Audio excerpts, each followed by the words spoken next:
খালি আকাশে বসে থাকতে ভালোই লাগছে, যদি আশেপাশে কোনো মেয়ে যেত আরো ভালো লাগতো। দেখি আশেপাশে কাউকে খুঁজে পাই কিনা।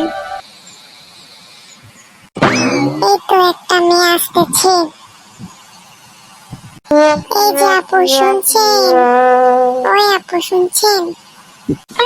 হ্যাঁ বলেন ভাইয়া, কি বলবেন? আপনি এত সুন্দর কেন আপু? আপনারে আমার ভালো লাগছে। এই বেড়া, রাস্তাঘাটে মেয়েদের ডিস্টার্ব করা ছাড়া কি তোদের আর কাজ নাই? আপু এইভাবে বলেন কেন? আপনারে আমার সত্যি খুব ভালো লাগছে। আমার বাবারে ডাকমু, আমার পিছনে আমার বাবা আছে, দাঁড়া ডাকতেছে। আর প্রেম ভালোবাসার মধ্যে আবার বাবারে ডাকেন কেন আপু? শালার বেটা, এখান থেকে যাবি না বাবারে ডাকবো?